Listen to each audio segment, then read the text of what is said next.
तो वहीं अयोध्या में कड़ाके की ठंड का प्रकोप जारी है। यहां न्यूनतम तापमान 5 डिग्री सेल्सियस दर्ज किया गया है। तो वहीं रामनगरी में सर्द हवाओं का प्रकोप बढ़ चुका है। शीतलहर के चलते रामलला के दर्शन करने आ रहे श्रद्धालुओं को परेशानी का सामना करना पड़ रहा है। तो वहीं प्रशासन ने श्रद्धालुओं की व्यवस्था के लिए लता चौक सहित प्रमुख जगहों पर अलाव और हीटर लगाए हैं, जिससे रामनगरी आने वाले श्रद्धालुओं को सर्दी से राहत मिल सके। तो अयोध्या में इस वक्त कड़ाके की ठंड पड़ रही है। बता दें कि न्यूनतम तापमान 5 डिग्री सेल्सियस दर्ज किया गया है और रामनगरी में जो श्रद्धालु पहुंच रहे हैं उनके लिए भी अलाव और हीटर की व्यवस्था की गई है। कड़ाके का ठंड है, बर्फीली जो है धीमी धीमी जो है ठंडी ठंडी हवा चल रही है। इस ठंडक में भी लाखों श्रद्धालु आकर के भगवान का दर्शन कर रहे हैं, रामलला का दर्शन कर रहे हैं, मां सरयू की अमृतधारा में स्नान कर रहे हैं। लगातार जो है नित्य निरंतर यहाँ श्रद्धालुओं की जो है संख्या बढ़ रही है। यह सनातन संस्कृति अपने सर्वोच्च शिखर पे है। ऐसा लग रहा है जैसे हम लोग रामराज की कल्पना करते थे, उसी रामराज की कल्पना साकार हो रहा है। संपूर्ण जनमानस के अंदर भगवान के ऊपर, सनातन संस्कृति के ऊपर श्रद्धा और विश्वास नित्य निरंतर बढ़ रहा है। सिया राम, जय सिया राम। कैसा लगा? बहुत जोरदार ठंड है यहाँ की, लेकिन बीमारी नहीं आती है। बहुत अच्छी, मैं बीमार रहती हूँ लेकिन यहाँ आके तो मैं स्वस्थ हो गई। हम गुजरात से आए हैं। मेरा नाम उषा प्रजापति है। मैं यहाँ की ठंडी बहुत अच्छी है और ज्यादा है, हमारे गुजरात से कहीं ज्यादा है। और सरयू नदी में स्नान किया, बहुत अच्छा लगा, हम धन्य हो गए। अच्छा है, राम जी मंदिर अच्छा है, यहाँ का राम जन्मभूमि बहुत अच्छी है यहाँ की। हम धन्य है यहाँ आकर, बहुत अच्छा लगा। तो मुरादाबाद में भी भीषण ठंड और घने कोहरे का प्रकोप देखने को मिल रहा है। घने कोहरे के चलते एक तरफ जहां वाहनों की रफ्तार थम सी गई है, तो वहीं रेल यातायात पर भी कोहरे का असर दिखने लगा है। सर्द हवाओं ने लोगों की मुसीबत बढ़ा दी है। सर्दी से बचने के लिए लोग अलाव का सहारा लेते हुए नजर आ रहे हैं। बहुत ठंड है और कांप रहा हूँ थर थर थर। हाँ, कोहरा बहुत है। तो ताप रहे हो? ताप रहा हूँ, ठंड बहुत है।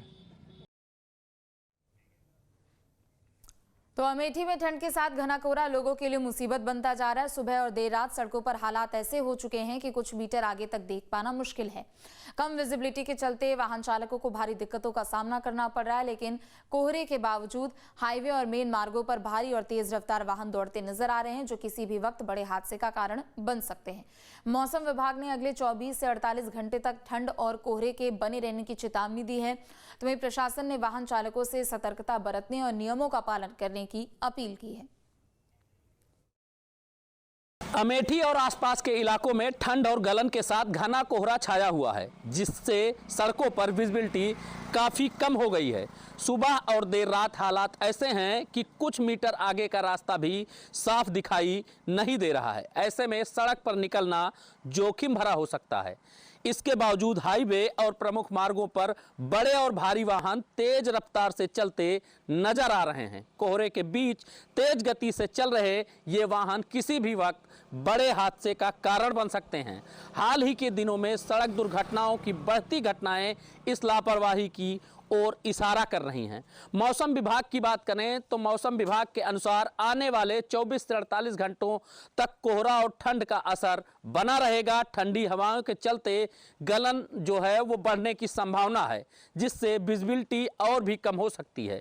प्रशासन और यातायात विभाग ने वाहन चालकों से सतर्कता बरतने की अपील की है। चालकों को फॉग लाइट और लो बीम हेडलाइट का प्रयोग करने, गति नियंत्रित रखने और सुरक्षित दूरी बनाए रखने की सलाह दी गई है। खासकर भारी वाहन चालकों को अतिरिक्त सावधानी बरतने की जरूरत है। कोहरे के इस मौसम में थोड़ी सी लापरवाही जानलेवा साबित हो सकती है। Dilip Yadav, news state, Amethi.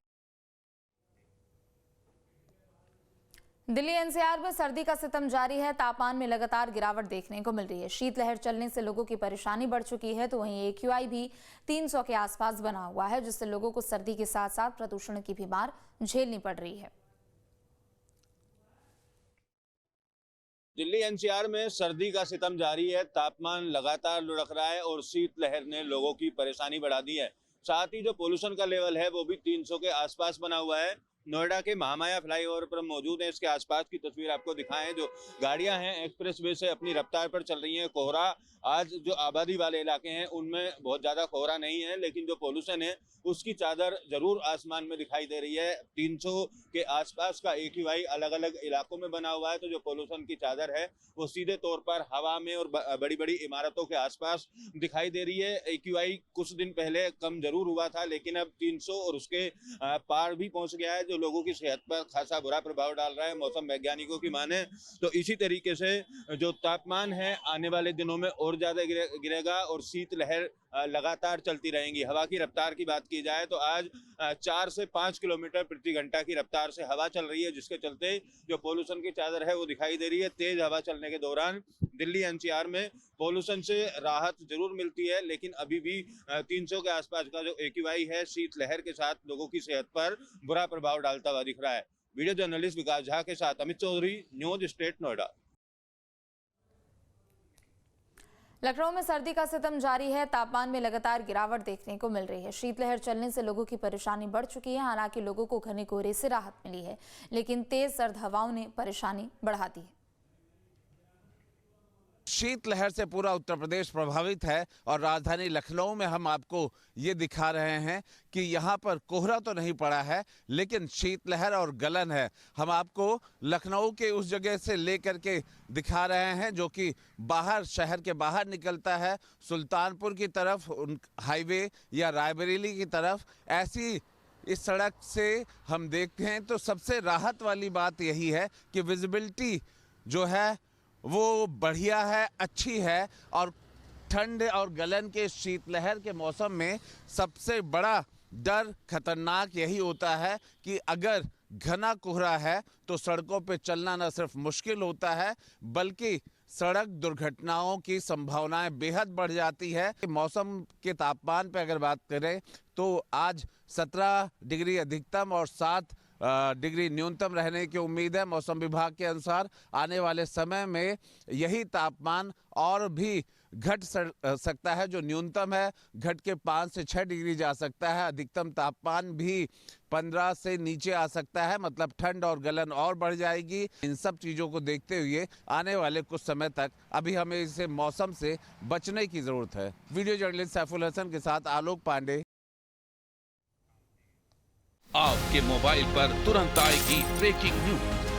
Screen पर सबसे पहले दिखेगी बड़ी खबर। देश दुनिया की हर खबर एक जगह। अब आपके मोबाइल पर तुरंत फटाफट इंस्टॉल कीजिए न्यूज नेशन ऐप और रखिए खुद को अपडेट।